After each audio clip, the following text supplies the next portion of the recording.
want to admit that you have because of false ego and like that.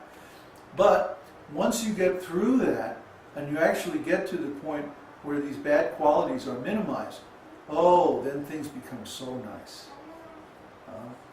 We're so happy just to be servants of Krishna. We don't ever want to do anything else.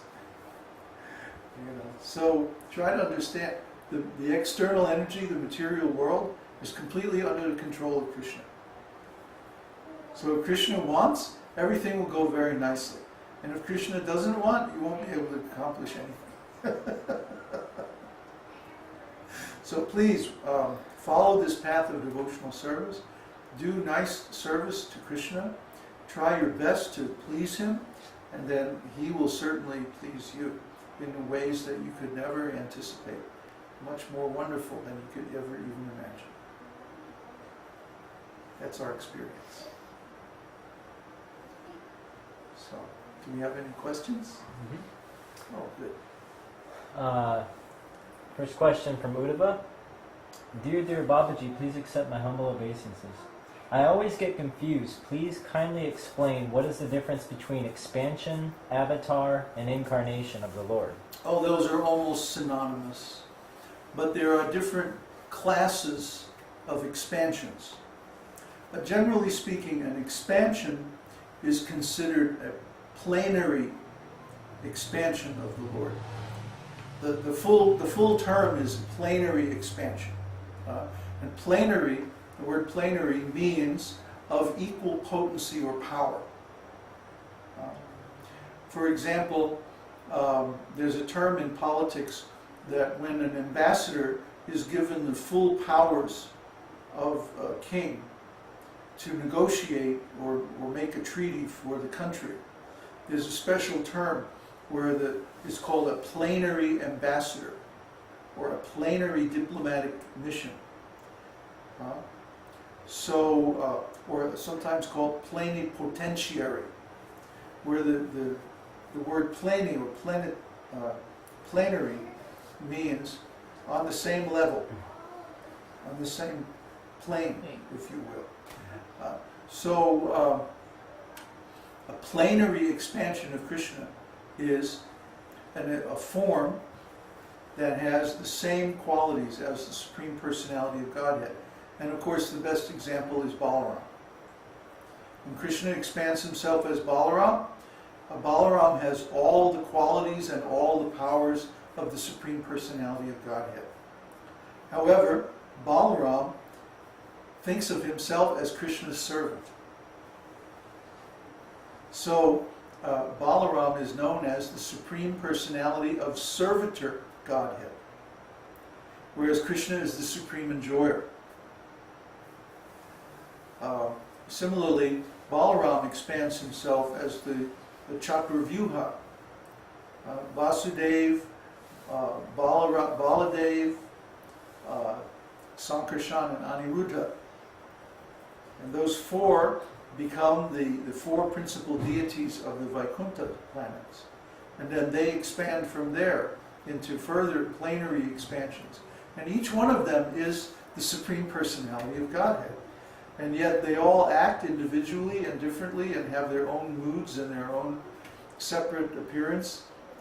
There's a long passage in the Caitanya-caritāmṛta which describes the location of the four items in the four hands of the different plenary expansions in Vaikuntha. Because he always carries a club, a lotus flower, a conch shell, and the disc. Right? So depending on the location of those four items in the four hands, we recognize the different Vaikuntha expansions, otherwise they look identical. And they're all plenary expansions, they're all fully empowered, full qualities of the Supreme Personality of Godhead, except for those four qualities that are unique to Krishna. Okay, so those are expansions. Now, an incarnation and an avatar are basically the same thing. Avatar means one who descends. So they're descending from the spiritual world to the material world. An incarnation. In carne. in a meat body. So the Lord is coming into the world of Maya, and He comes for a particular time. See, all the planetary expansions are all eternal. But the avatars, or incarnations, they manifest from the body of Mahavishnu. And then they go into a particular universe, and they perform specific functions for a specific time. And then they withdraw again to the spiritual world. So even though there's different classes of these incarnations, some of them are known as Yuga avatars. They come to initiate a particular Yuga. Others are known as Manvantara avatars. They come to initiate this is a larger time period. It consists of 72 or 71 Divya Yugas. The complete cycle of 4 Yugas is Divya Yuga. And so 71 complete Divya Yugas is one Manvantara. And so the Lord comes as a Manvantara avatar to initiate the new Manvantara. And there's usually a pralaya, devastation associated with that, and so on. Then there's Leela avatars. Leela avatars appear simply to perform a certain pastime, and then they disappear again, like Nrsimhadev, or Varaha, Kurma.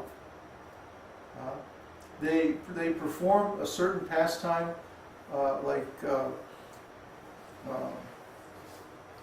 Nrsimha kills Hiranyakashipu, and then he disappears. See, it's not connected with any of the other functions like that. So in Krishna, for example, Krishna was a combination of a Leela avatar and a Yuga avatar. When Krishna appears in his childhood pastimes, he is acting as a Leela avatar and simply displaying his pastimes from the spiritual world. And then in his later pastimes, when he goes to Dwarka, he's acting as the Yuga avatar, and he's setting up the situation for the change of the Yuga from Dwapara Yuga to Kali Yuga. Okay? So, is there another? Oh, yeah. And then there is the, when he empowers a living entity to perform some divine function. This is called the Shakti-avesh avatar. Shakti means energy, and Avesha means empowered, given. Shakti-avesh avatar is a living entity who is given a certain power to perform a particular service. And of course, the best example that we know is Srila Prabhupada. No one could do what Srila Prabhupada did unless he was specifically empowered by the Lord. Because no one has ever done it before, and no one will ever do it since. You will see this. That Srila Prabhupada, to go outside India and establish the Vedic Dharma all over the world, this is unprecedented. Nobody's ever done this before. So he had to have some special empowerment. And of course our understanding is that Lord Nityananda specifically empowered him to spread this Sankirtan movement, to satisfy the desire of Chaitanya Mahaprabhu that the Lord's name would be chanted in every town and village in the whole world. So that was specifically Srila Prabhupada's mission. And he accomplished that almost without any help, except from his Western disciples. So this is a miracle. This is a great thing. And there are many others like Parashuram, Vyasadev, so many others, Narayan, like that. So I hope that answers your question. Okay, next question is from Ronald. Babaji, please accept my humble obeisances. Did Lord Chaitanya have all the 64 qualities of Krishna? You mentioned only Krishna incarnation has it, so I'm wondering. No. He had his own qualities. Okay, first of all, Krishna's qualities are unique. No other expansion of Godhead or incarnation or form, even his Vasudeva form, has these particular qualities. However, Lord Chaitanya is not only Krishna. He's Krishna on the inside, but he's Radha on the outside. So he not only has Krishna's qualities, he also has Radha's qualities. So at one time or another, Lord Chaitanya manifested all of the different qualities of all the different incarnations of Godhead.